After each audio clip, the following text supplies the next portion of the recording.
There are two people in my life that I've had the honor to know who are responsible, in my mind, for reconnecting me with my university, the Michigan State Spartans. For about 20 plus years, I was kind of distant from the university after I left. And a good buddy of mine, a business mentor of mine, Phil Hickey, as we got to know each other, called me up and said, "Listen, there's a new head coach at Michigan State. His name is Mark Dantonio, and he would like for you to reconnect with the university.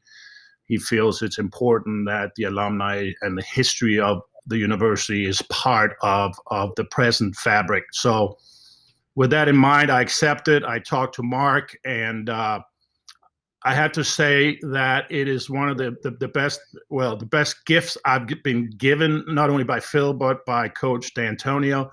And I'm back in the fold, back in the green and white, supporting Spartans all the way. And it's really a great honor, great privilege to welcome one of the two guys who made that happen for me and for our legacy at Michigan State, and that's Coach Dantonio. Mark, thanks for joining me. Thanks for having me on, Morten. It's an honor. And while I have you face to face, thank you for that gesture and for that outreach. That was huge for me to feel the love, because it took a while. Yeah, I know, but just having played at South Carolina and I know how important it is to be a part of your university and everything. And I wanted that for you. And, you coming back and meeting our kickers and talking to our kickers and punters, and that's invaluable. And just, it's been great getting to know you and coming down to Atlanta. I think once a year, I came to your event and to be a part of that. So I appreciate the words. You actually let me speak to the team on a couple of occasions, and one of the things we discussed and one of the things I presented to them and that you and I talked about was the different stages of learning. And I think you might have used that on a couple of occasions where, the different, you go from ineptitude, the unconscious incompetence, all the way to unconscious competence. And so that's something that I read and learned and used in my career in the NFL. And it seems like that was valuable to you as well. Very much so. And, we've got a winner's manual, a book that we put together every year that sort of goes through, what do we got to do to win? And, that's in that book ever since I heard you talk about that. And, so many things in athletics are muscle memory, as you know, and confidence and things of that nature. And you got to work through the different stages. And I think the way that you explained it and set that up for everybody was right on cue. And I think that we gained a lot from that. Well, if anybody has earned the right to become a head coach in the Division I, I think when I look at your resume, I think you were more patient than most. It took you 23 years as an assistant. Of course, you were a player at South Carolina. So you were born in Texas, moved to Ohio. And then how do you end up, and we'll get to your coaching career, but let's talk about your playing. You were a pretty good ball player with the Gamecocks. Let's talk about that decision and how that came to be that you ended up in South Carolina. I was an okay guy, okay player, not like you or anything, not a star. I was in and out of, so pretty much special teams guy pretty much throughout, but lettered 3 years. But my brother was recruited the year after that I graduated from high school. And I actually went to West Point out of high school, actually, and but left there. Didn't figure it out or anything like that. And so I ended up walking on at Carolina and earned a scholarship after a semester and then played 3 years. So and then after that, got involved with coaching because of the coaches that I had at Carolina.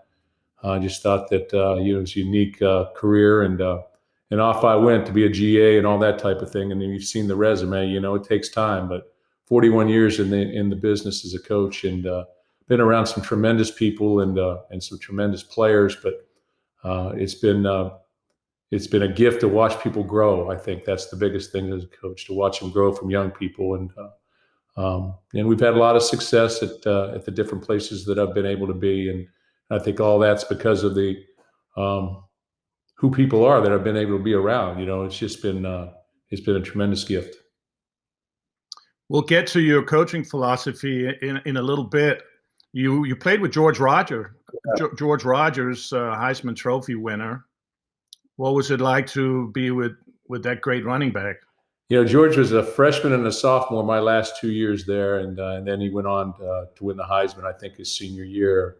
But great guy from Georgia, great guy, great personality, big giver. Guy that always had a big smile for you and was going to try and do everything he could to make your day a little bit lighter. But a tremendous player for us, and then also a tremendous person. And I think that after he was done playing in the NFL, and I think did he play for the Saints maybe a little bit? Yeah, played with him. He was drafted in the first round, 1981. Good guy. But I think he went back, and he's been a employee of the University of South Carolina in fundraising and things like that ever since. And I've talked to him a number of times. You mentioned that you started as a grad assistant, which most guys probably that's where you start. You do the grunt work. You do all the work that the coaches don't have time to do, I would imagine. So whatever that is, you did. At what point, Mark, did you get an aha moment? Was it that you knew you were going to be a coach, or was it, I don't really know what I want to do right now from graduating, and let me fill some time doing something, constructive? Was there an aha moment then at South Carolina? Did it come later? Yeah, there was an opportunity. My father was a coach, and I'm then a principal and things like that. So I got my degree in education. So I started in high school for a year at Andersen High School in South Carolina, actually where George Webster went to high school on the west side. But then I was teaching English, believe it or not. And so then I thought, I got to do something else. So anyway, got involved at Ohio University as a graduate assistant. And like you said, you do the grunt work. And really, it's about like you said, you're just sort of like, you don't want to give up on football. You love football and you don't want to give up on football. And so that aha moment, like, okay, this is what I'm going to do for a living, came about probably 7 or 8 years later. As I got to about 30 years old, I was like, well, is this what I'm going to do? And then you made the decision that, okay, I took the job from Youngstown State to the University of Kansas. And it was like, okay, this is what I'm going to do. So let's see where it takes us. Youngstown State, home of the Polish rifle. Yeah. Ron Jaworski. Yeah, Ron Jaworski, absolutely. I had him on the show. He was great, and he spoke about Youngstown State with great admiration and great reverence. He loved it there. It was blue color, and I kind of feel like you're blue collar too in some ways. You're old school. Absolutely. You have an old school mentality, but have been able to stay relevant and modern. Is that accurate, Mark? Well, I hope so. I think that's what I've been around some tremendous football coaches growing up, off the Woody Hayes tree, Earl Bruce and, Glenn Mace's now older, but, met Woody Hayes and Jim Young. I was with him at Purdue as a graduate assistant. And you look at I was a secondary coach. So you look at the prime secondary coaches in the country, and I've had opportunities to work for Gary Blackney and Bobby Cope, Leon Burtonette, Dom Capers, great one. Guys, those type of guys, and then go off and do my craft a little bit. So Nick Saban, obviously. So I've been around some tremendous coaches that sort of shaped my philosophies. Jim Tressel really had a big part of my philosophy, as well as Coach Saban, as well as Nick. How so with Tressel? Well, Tress was about, I think, taking people and probably having them over excel maybe greater than any coach that I've ever been around. And I think it's because he bought into the players' lives. I mean, just as an individual, he knew so much about them, and he developed a relationship with them off the field as much as he did on the field. And I think that what you got from them because of that was their best, their very, very best. So, the pillars of what I tried to do as a coach was develop a relationship with their players, which demanded commitment from them, communication, and everybody to be working in the same vein. The trust was involved with that as well in that relationship process. And then I felt like you needed to have something other than just football, much like myself, as I went through college, you you can't put it all on football, because at some point it's going to, football will end for all of us, as it has for me and you. So you have to have a passion. You have to get growth in the educational process. And I've sort of felt like, even if you just were on the team and immersed in football and the things that it brought with you at that level, traveling, doing interviews, those type of things, that you were going to grow as an individual, the sacrifices that you had to make, and the work that you had to do, all these intangibles. So that educational process was built in, and then you had to win. And so we finally, you had to be innovative. You had to go through all the processes, visit different people, be the best that you could be facility-wise, and recruit players and that type of thing. You had to do that. You had to give back, because you had to feel like you could be a light for other people. I think that's what I've seen you do over and over with the veterans, the veterans that were, challenged with injuries. But you had to be able to do that. And then the final stage was, man, you had to be a worker. You had to go to work, roll up your sleeves every day, and you had to be that guy, whether you were a player or a coach. If things didn't work out, you needed to walk in with a positive attitude the next day and start again. And so those 5 pillars basically have sort of shaped what we've done, and we will win a lot of games. And the amazing thing is that we won a lot of football games, but they're the ones that I remember are the ones we should have won. There's close. It's always like that. There's close ones that said, well, we could have. We had gone for it on 4th and 1 there. We might have, instead of punting, maybe it would have worked out. But it's been good. It's been a blessing. Yeah, well, I can relate that to when my financial planner said, I look at my portfolio and say, well, I should have bought that. Yeah. I should have gotten in when Tesla was nothing, or Microsoft or Apple was nothing. And he goes, you can't think that way, man. It's gone. That train left the station. Yeah. So the sting of regret is real in sports. That's for sure. But I also think that one of your qualities, one of your assets, was that you were so consistent in your behavior that rubbed off on your team. That you didn't get too high, you didn't get too low. You had big moments, you had great disappointments. What coach doesn't? What player doesn't? That's part of the milieu. That's part of the environment of being in a high performance business. And so as you go through your journey, take me back. You are an assistant 9 different places. So it's not like you're hanging your hat on one place right now. It sounds to me like you're out there grinding and getting that resume, and probably getting a little impatient because you feel you're ready for that next step to become a head coach in the D1. Was there any time, well, 2 questions. Was there a job you took as an assistant that was kind of distasteful, you didn't really enjoy it, that maybe made you harder, more willful? And secondly, at what point did you realize, I'm ready to take that D1. I have my 5 pillars of my philosophy that I want to bring forth? Was there a time there when you said, okay, I'm ready to become a head coach? Or did it just fall in your lap? That's an interesting question, because, I didn't really know. As I went through it, you said 9 places, but, I was at Ohio University for a year as a GA, then Purdue as a part-timer GA. Then I was at a junior college out in Kansas for a year, Butler County, once a Grizzly, always a Grizzly. And I got you. And then from there, I went to Ohio State as a graduate assistant. And that's really where, if I could say, okay, what shaped my coaching philosophy, all the people, the Jim Tressel, I got a job at the University of Akron the next year, and I was there. We were 8-3, and the head coach. Go Zips, man. And Coach Dennison was asked to step aside, and Jerry Faust came in, and so I left there, went to Youngstown State, and at that point in time, I said, I need to get some roots. I went back to West Point as a coach for 2 weeks. Bob Sutton was the defensive coordinator there. Jim Young was the head coach, and did work there. And then I got the full-time position. The first full-time position at Akron in 1985. I think it was, I started coaching in 79. So, it takes 6 years to get to that, you're sort of that apprenticeship type thing. Big time. So Akron, good situation. Youngstown State, 5 years, loved it there. Didn't know if I really wanted to go to Kansas, but Division I, Power Five schools, so I did.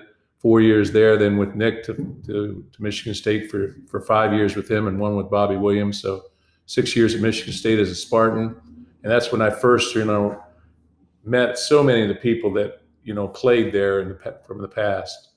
Down to Ohio State as a defensive coordinator, thought that this was the best. As a coordinator, had very good players, won a national championship, and there for 3 years. And then all of a sudden I'm sitting there watching a game on TV, and they pop up, they pop up stuff on TV and Sure.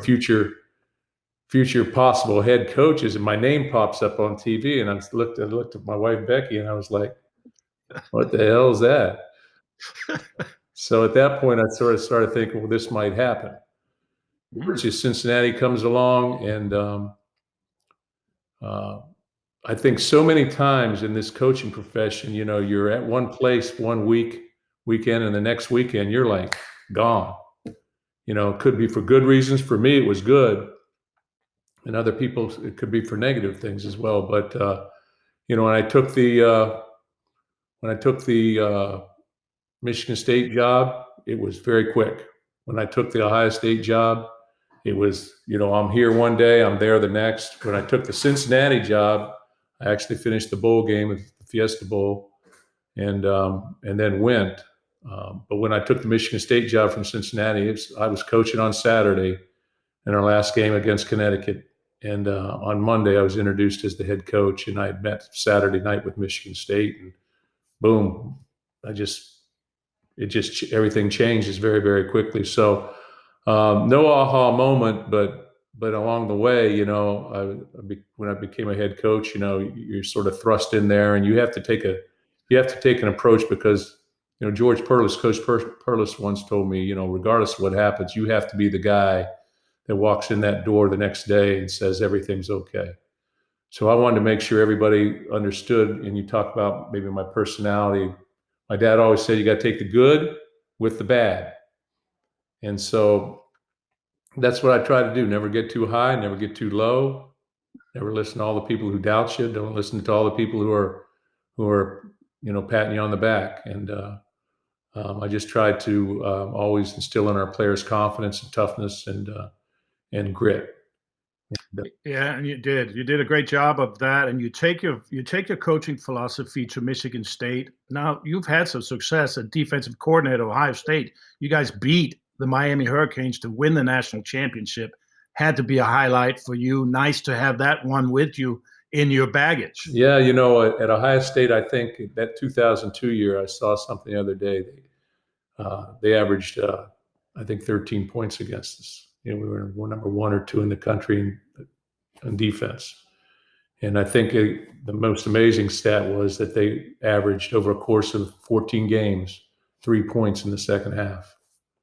And, it was an incredible football team, but it was built, the year before we were 6-6. So I think it's a credit to Coach Tressel and what he was able to do with young people in terms of bringing them forward. And so I tried to mimic that and really reproduce a lot of the things that I learned from Coach Saban from a defensive standpoint and player management standpoint, and then Coach Tressel as well. And a lot of other people impacted me as well. Well, let's talk about Saban a little bit, because at that point, when you're an assistant under Saban at Michigan State for those, I guess, 5 years, and then you stayed another year before you bounced. No one in their right mind would say, well, they knew Saban was a good coach, and I know Coach Saban too. So, but at that point, who would have thought that he was going to be the greatest coach, maybe the greatest coach in the history of college football? Did you have what signaled to you that this guy was special beyond just a normal head coach? Well, I came there, and one of the things for me, which is a little bit different, maybe, is the only position that I've ever coached, position-wise, has been defensive backs, and that's what I played. So I learned everything else, osmosis and that type of thing. But I'd worked for some very good secondary coaches as a graduate assistant. I've done it on my own. But when I got with Nick, I found out how much I didn't know. And he's a tremendous technician. The things that he had learned, I think, with the Oilers when he was with coaches down there, were invaluable in my teaching progression. My teaching progression changed, the techniques changed, everything sort of just went up a number of levels. And when you're working for him, and he's still with them, he's still with the secondary, because I've been down to visit him and I've spoken at his clinics and things of that nature. He still sits in the defensive backs room, from what I understand. And so he was in my room from day one, or in his room, or I was in his room, I don't know which. And so sort of by osmosis over the period of 5 years, I came to know what he knew in terms, maybe probably held some things back, but as evidenced by the scores in a couple of our games. But, he was just so on cue with everything that he was teaching, the teaching environment and that type of thing, the progression. And I think I learned that, and I think I became a much better coach over the course of that time. Did you ever feel that he was too hands-on, that he was hovering? I mean, he's sitting in the meeting room and you're trying to do your thing, and here's the head coach in the back of the room, and you can hear him breathing, and he's there, and he's listening. I mean, was that confining to you, as an assistant, or did he delegate well, or was he, I know he's hands-on, and he's got his. Well, he sat in the front, first of all, so that. Okay, so I think that answers my question. You got to be prepared to go when you went in there, and as you went in, as you started to go through things, he would not interrupt, but he would sort of take over or whatever, and he would go through things in his mind as the way he wanted it taught, which that's just the way it was going to be. And did that bother you? No, it really didn't. It really didn't, because my personality is such that I can sort of roll with it a little bit. So my wife doesn't say I roll with it, but I always say I do. But I sort of, again, I learned through osmosis as I went through this. So the first year, second year, and then by the because it takes about 2 years. So by the second or third year, then it was okay. He's just in there just to be in there, but it's being taught exactly the way he would teach it, and I think it was a good thing. It was a good thing for me. It was a very, and he used to always talk about, and I always felt like there was a silver lining in that, because if the ball went over somebody's head, or if somebody blew a coverage, he knew what was being taught and how it was being taught. He was in there when we went through the film. Things of that nature. And he was in our defensive meetings like that too, the unit meetings as well. So just the way it was. Dean Pease, as Dean Pease is, his coordinator now with the Falcons, was our defensive coordinator, and he was very helpful in my learning process, because he had been with Nick at Toledo, and so he had a good handle on that. He was a secondary coach as well by trade. So really, it was really I was basically in a defensive back secondary lab. And I think I learned things at the highest level. Mel Tucker was a graduate assistant for us, so he was in that same lab, and same thing. So later, when Tress told me that I had the opportunity to hire a secondary coach for a coach, when I was the coordinator at Ohio State, we hired Mel Tucker, on my recommendation. And so he came to Ohio State. And one of the reasons is because he had been in that lab, and he understood and knew that, all the vocabulary and the different things and techniques that had come with working in that environment at Michigan State. I've never heard it said that way. I like that, Mark, a lot, that the coaching room is a lab. That resonates. And I think you couldn't have had any better mentor or coach than Saban in that lab. With that the amazing things as we talk like this, because I reflect like you reflect. From there, I went to Ohio State.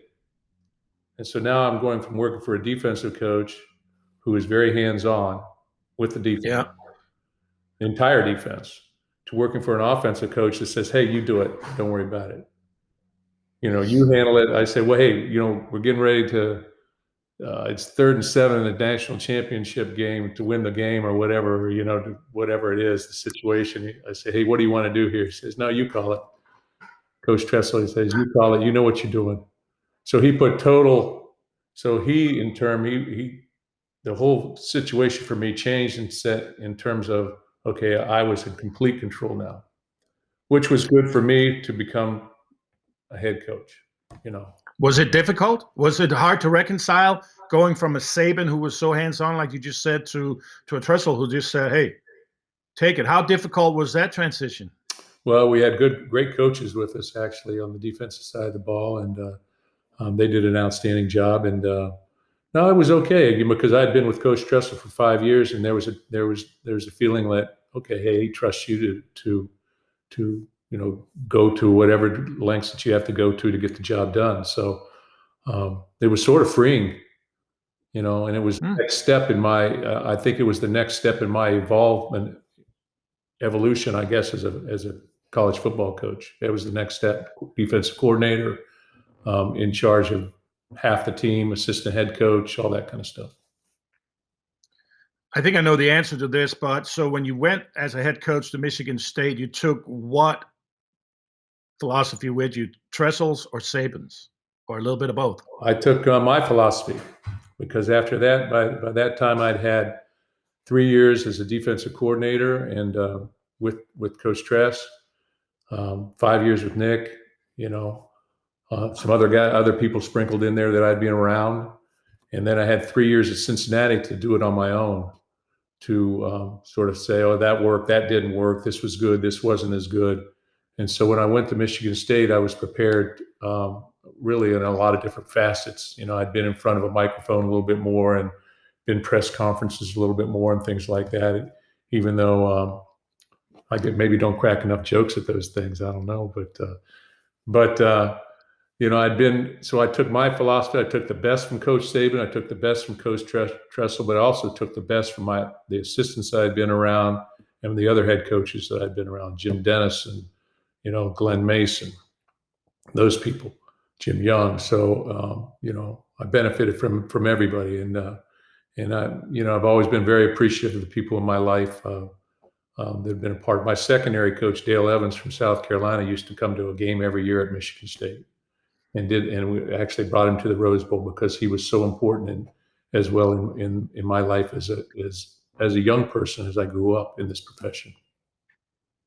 How difficult was it to leave the Bearcats as a head coach? I just think back when Dale Rogers was the head coach at Michigan State, and he very quickly left for a head coaching job at Arizona State. And I remember as a player sitting there going, I'm feeling a little deserted here. I'm feeling a little betrayed.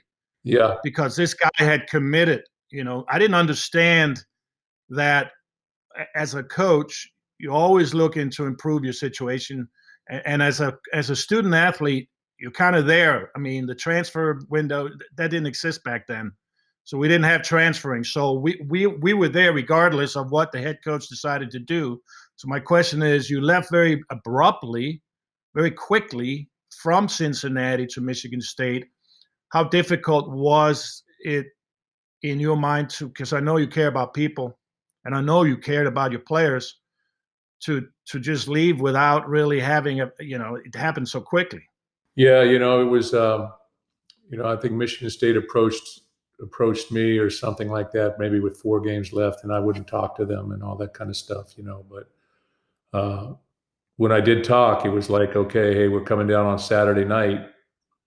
We're playing at Connecticut Saturday afternoon. We're coming down Saturday night, and so they came down, and Mark Hollis and the group came down, and the next morning, President Simon offered me the job and said, hey, you got it. I said, how long do I got? And he said, you got through the afternoon. I said, oh, okay. Ooh. But when I looked at it, I looked at coaching as an opportunity. There's so many different facets of coaching. Football is a great sport. There's all that with it, but there's also the growth part and the people that you can impact. And so I knew that when I went to Cincinnati that I was going to impact a greater number of people maybe than I could as a defensive coordinator. I knew that the same thing happened when I was an assistant coach. So I knew that coming to Michigan State, which is a little bit more of a national school.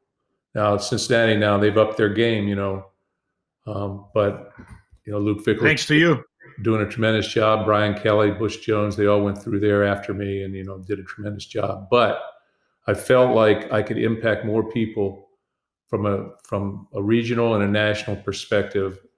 If I took the job at Michigan State, I could do more. I could do more things for other people. And so ultimately, that's why I took the job. The money was, Cincinnati came up a lot, and tried to keep me, but it was too late, really, in the process. Even though, and the fact that I had been at Michigan State before, so I knew a lot of the people that I was going back to, and my children knew people in the community, and they had been in that community, and I felt like that was a place that I could possibly stay and end my coaching career at, if I did a good job. And so 13 years later, I made the next decision, but it was very, very difficult to leave UC because of the players, because I was tied into those players. I'd recruited them. I thought we were really going to be good the next year, which they were. But you were part of people's lives, and you feel, as you felt, you feel like you're letting people down. And I just didn't. I tried to give them my best, and then I took the next step. Yeah, I just didn't have a chance to say goodbye. He was gone on an airplane, and I think probably you didn't have a chance to have a team meeting, right? No, I did. I did. Oh, I had a team meeting at 7:00 in the morning on Monday, and then at 10:00, or I was up to Michigan State by maybe 11 or 12 on a plane. But I did. I had a team meeting, and crazy as it seems, I went back and did the banquet on that next Saturday. Wow. Can you share what you told your players? Well, it was emotional. It was difficult. It was difficult because at that banquet I had an opportunity to say goodbye to the parents as well. Right, but it was very difficult, But I don't know that I would do it again, But it was extremely difficult because some people weren't thrilled, other people very emotional. It was an emotional banquet. Sure. So, but I felt like that was something that I needed to do. That's strong, and that's powerful that you did that. That's takes guts. I mean, it would have been easy just to sneak out of town. And no, I wasn't sneaking out. But I knew that's not you. No. And we're sure glad Spartan Nation, I'll tell you, was celebrating when you were coming. We knew we were getting a great top shelf head coach, and you land in East Lansing, and you have 13 amazing years. You're the most winning. You've won more than any head coach in Michigan State football history. I don't know if you knew this number, but won a pretty good role in the draft. The draft's coming up next month, Mark. Mm-hmm. And 80 years in a row now, Michigan State has had draft choices in the draft. Yeah, it was one of those places. Michigan State is one of those places, as I sat there every year, and I would bring our players in for our first meeting, and I'd go through certain things every year.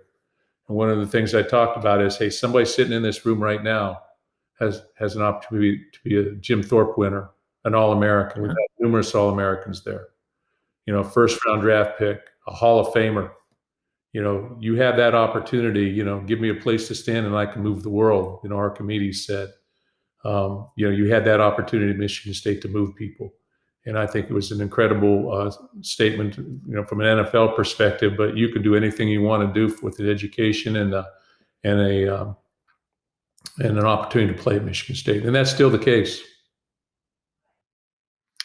Yeah, I think the recruiting part is so important in college football. You forget that as a head coach, you're not just going through like the season here. The off season is maybe even more paramount in how you strategize about what type of person you want to bring in. I was talking to Sean Payton. I thought it was really interesting the other day on my show. And Sean said that when he looks to free agency, this is the NFL level, but still, this is the type of college player he would look for, what would be an uncommon player who was willing to kind of embrace the distasteful and the uncomfortable and the challenges, because Sean knew, and he felt very strongly that was the majority of the journey, was the distasteful. It wasn't just hands over your head and everything's going great. And so was that kind of your recruiting philosophy as you looked for these players? What did you look for in a man, in a young man coming out of high school? Because it's hard. They're not fully baked. Right. You don't really know. You don't know. Until you know. And of course you're going to make mistakes and you're going to misjudge character. You hope you get it right, but sometimes young men disappoint. So what in your mind were you looking physically, for? you had to look for the guy with the right measurements, but also physically, I looked for people that would go both ways, that would play defensive backs, that would play wide out because of ball skills, but people with versatility, because I think you really don't know what they're going to be until they get there.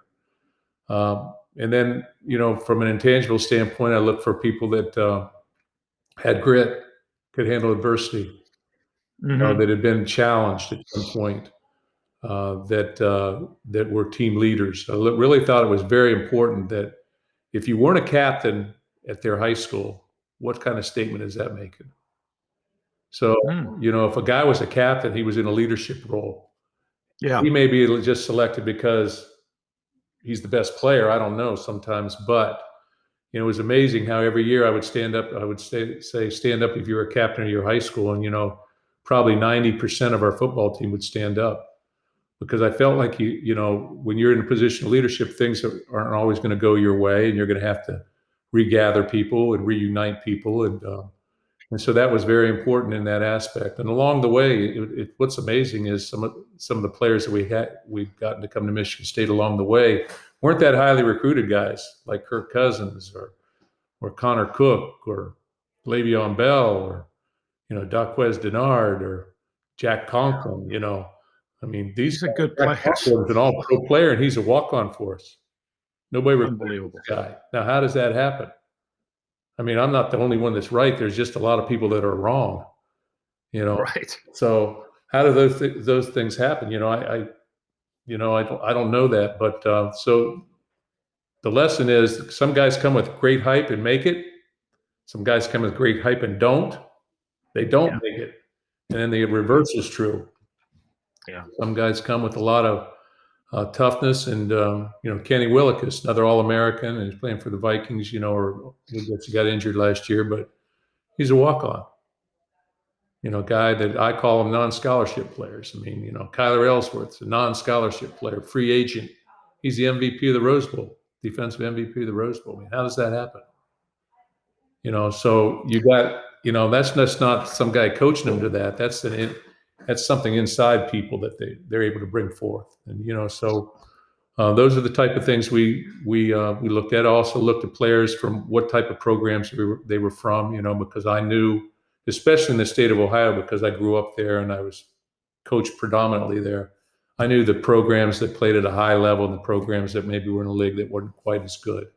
And I valued that. We recruited Michigan very hard and Ohio very hard. And I think at one point we had 33 players from Ohio and maybe 40 some from Michigan. But there was something in that told me that, the closer you were in proximity to our university, the more times you'd been on campus, the more we knew about you, and the more they knew about us, and that there was going to be a little bit more, because of that comfortability or that knowledge, that there was going to be a little bit more. You're a little bit more 2 feet in the circle. You recruited really well. And it seems to me that you're the type of person that really maybe enjoyed that underdog that turned out to be a gem, instead of that hype guy that came in and, okay, he delivered. But the more interesting concept, I think, at least for me too, is that underdog mentality. And I felt like you used that a lot too. Yeah, against Michigan, against Ohio State, and as a motivator. Yeah, we were in a league that demanded that. It demanded that, especially early on, that you have I guess people always said, a chip on your shoulder, all that kind of stuff. But I think you got to have that in football, period, regardless of where you're at. It's a tough game. It's tough to win. It hangs by a thread so many times, and on muscle memory or on making a catch or on making a kick. Those type of things, not easy to do. So So I want a Well, guy that had I'm that. sorry. Go ahead. One of guys that had that type of mindset, toughness mindset. Yes. So many highlights to talk about. Let's talk about a few of them. And I remember you sharing a story with me about the Rose Bowl, and you win the Big Ten 3 times. You go to I think 6 bowl games. I don't have it in front of me. 6 bowl victories and 12 appearances. All right, 3 times Big Ten champion. So there's a lot of the body of work there, and the success is there. And as you build that, the program grows, the credibility of the program grows, yet you stay the same, which I've always found very fascinating and very powerful. But there was a situation where you were in Los Angeles at the Rose Bowl way before you knew that you were going to end up there. And whatever it was, divine intervention. Can you tell me that story? Yeah, I think that story starts maybe back when we played in 2011. We played in the championship game against Wisconsin, and we end up, they punt the ball. We end up running it back to the 3-yard line. Keyshawn Martin, another great player, under-recruited, plays in the league for 7 years, great. Returns it to the 3-yard line. We're down by 4 points. They call us for running into the punter, and they run the clock out, and they win the football game. And everybody's just devastated in the locker room. And I just remember saying, we're going to get back to this game. We're going to get back to this game. So then here comes 2012. We lost 5 games by a total of 13 points. That's good coaching. I got you. Points by 13, 5 games by 13 points. We win 6. We go to the Buffalo Wild Wings Bowl, and we win. We beat TCU in a tight game, and all our games are tight. And so, we go into the summer, and I think we're going to go to, it's May, so I'm going to take our family out to LA, and, we went to Hollywood set, watched something, and, we had some different places. There was a fundraiser out there from Michigan State fundraiser, which was a big reason we were going out. And I said, hey, I'm out here, might as well get the most bang for my buck.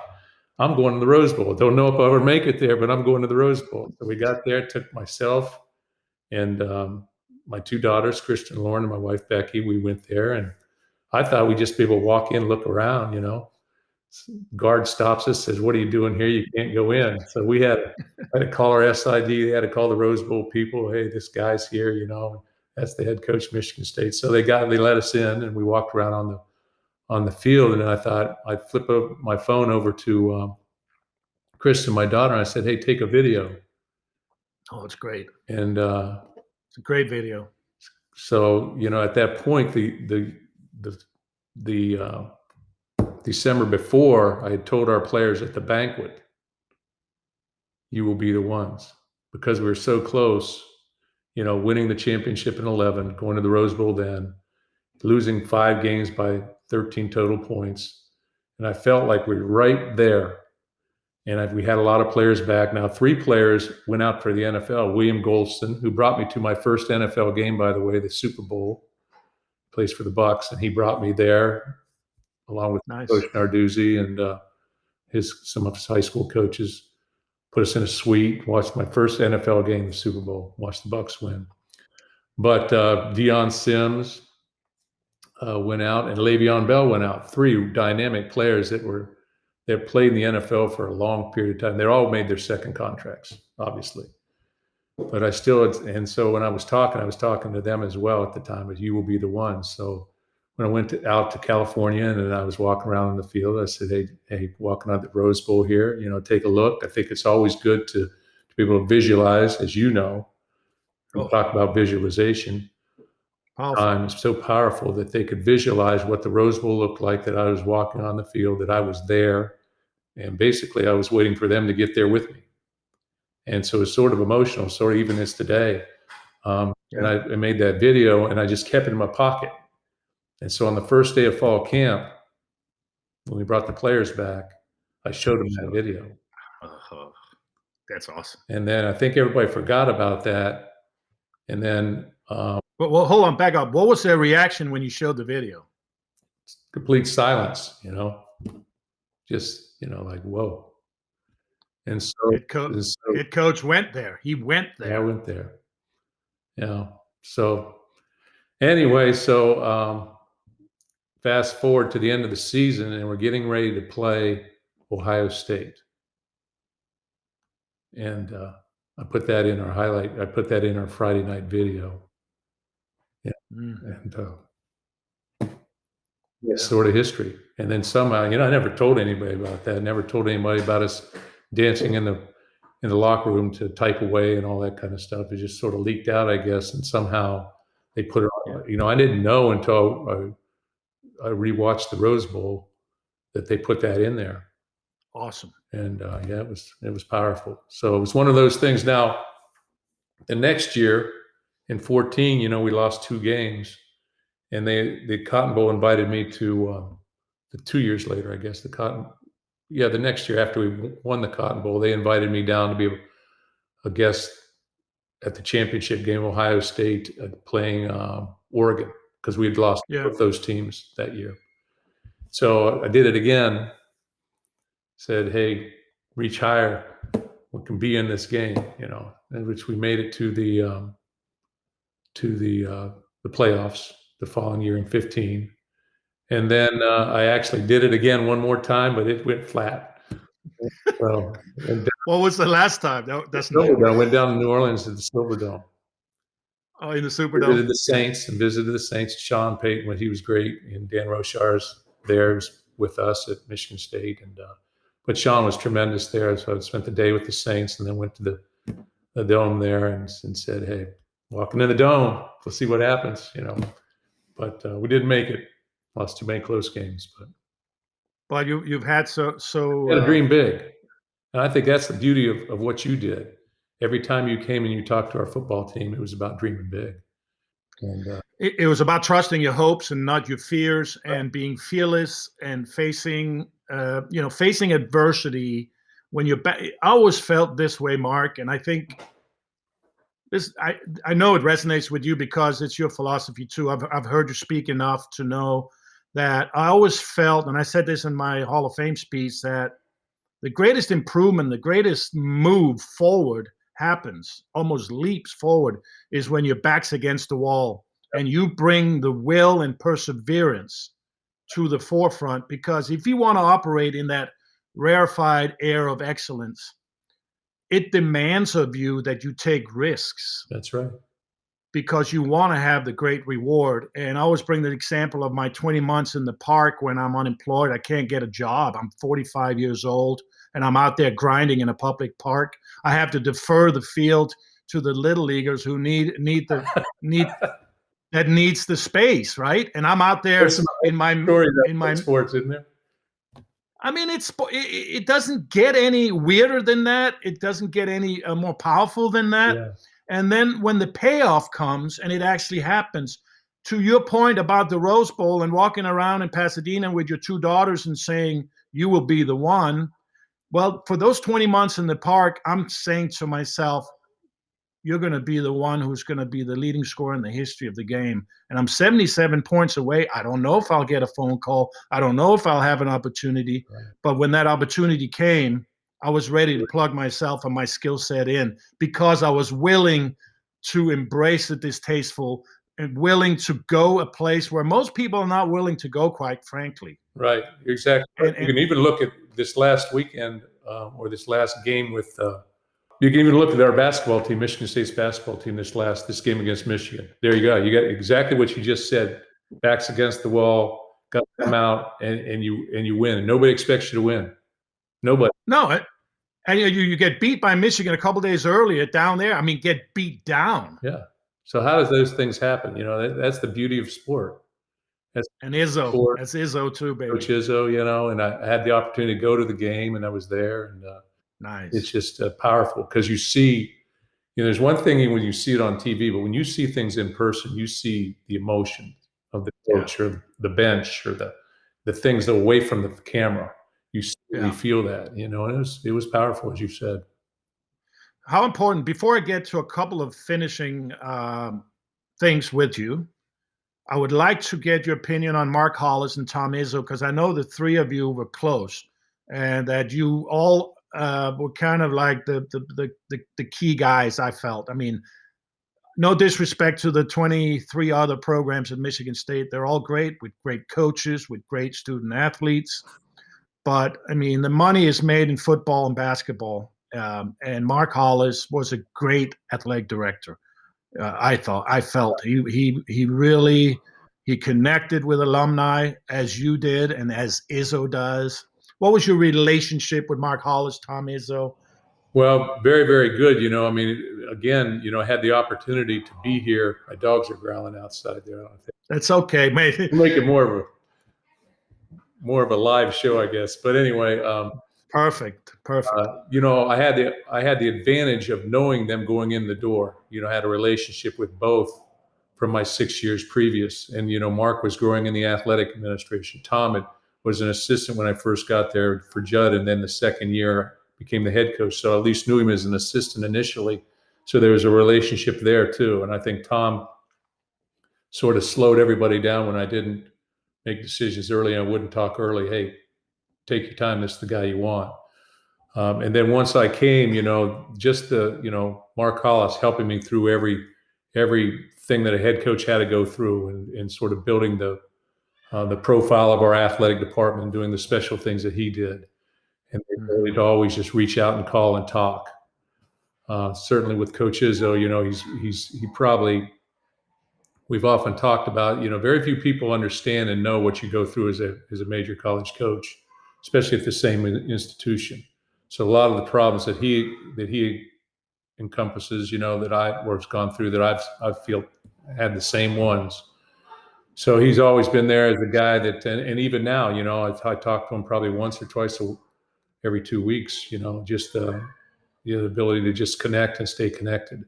So those guys have been invaluable, been a big part of our success there. And to have a successful program, it takes more than one person. And, that one person, he's going to get all the blame a lot of times or get all the hype, the positive things. But there are so many people working behind the scenes, assistant coaches, parents, etc. Got to keep those dogs quiet. But I love it. They must be Great Danes. No, they're not Great Danes. But anyway, so many people working. Yeah.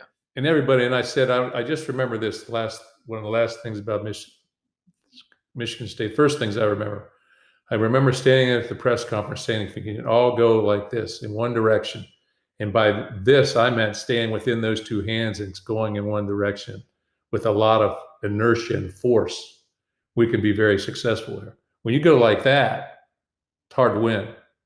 Sure is. And that's what happened. That's a credit to Mark Hollis and his leadership, and also credit to Tom and his leadership as well.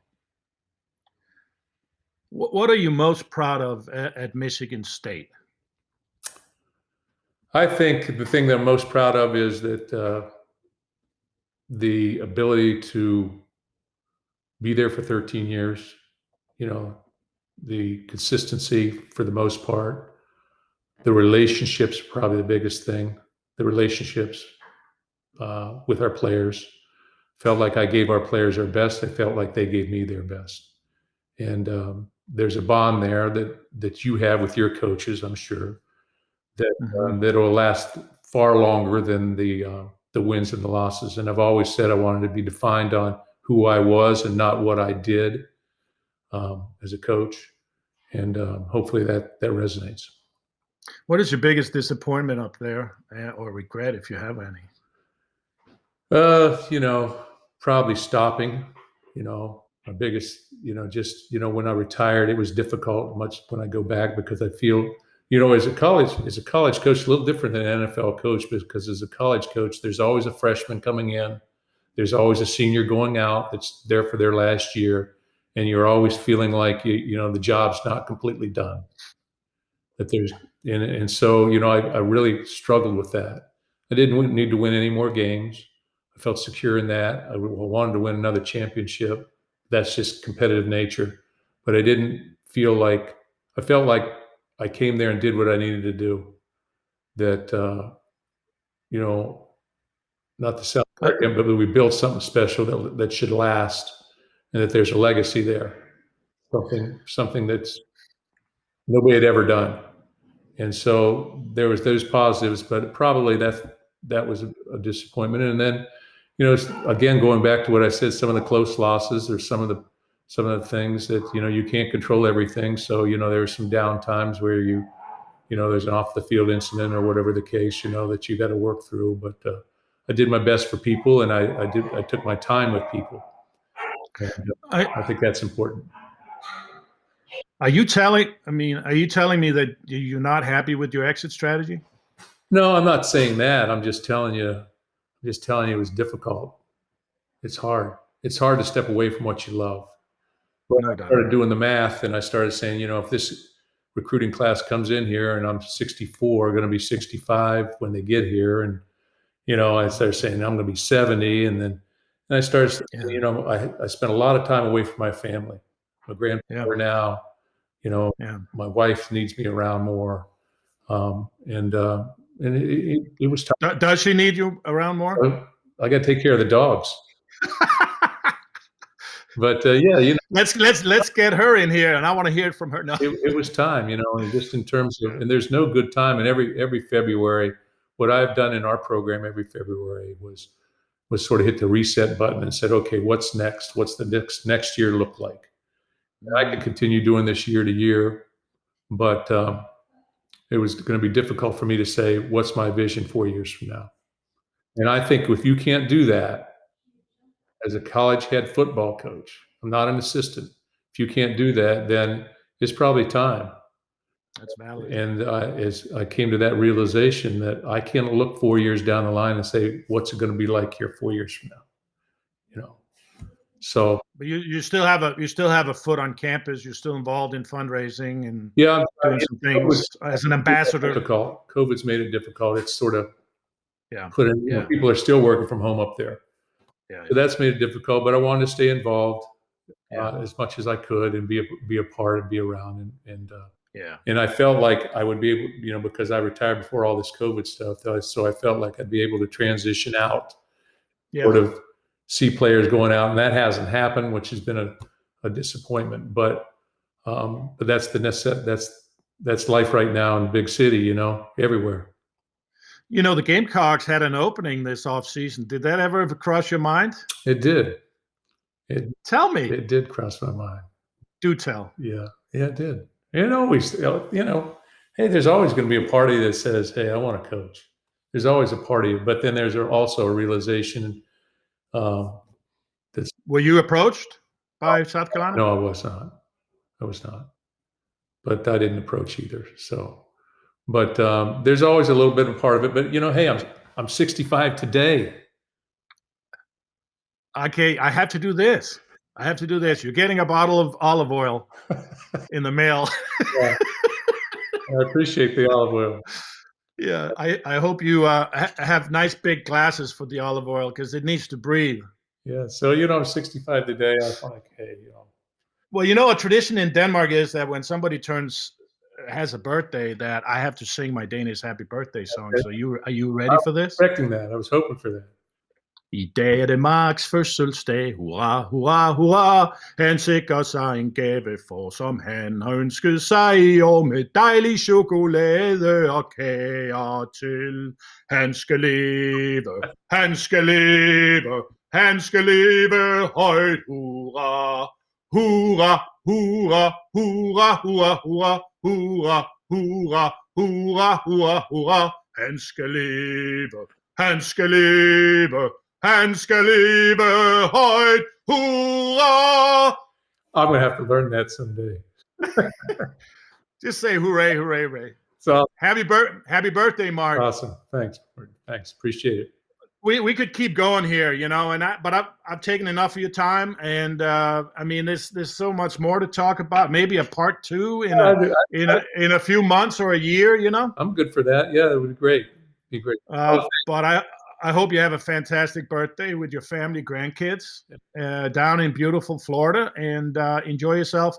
most of all, thanks for your friendship and your partnership through the years, and thanks for reconnecting me with the Michigan State Spartans. It's truly been a gift to me, and thanks for being such a great representative of the University of college football in general. Top shelf, my friend. Thanks so much, and honored to be on, Morten. Thanks so much for having me on, and I will see you around.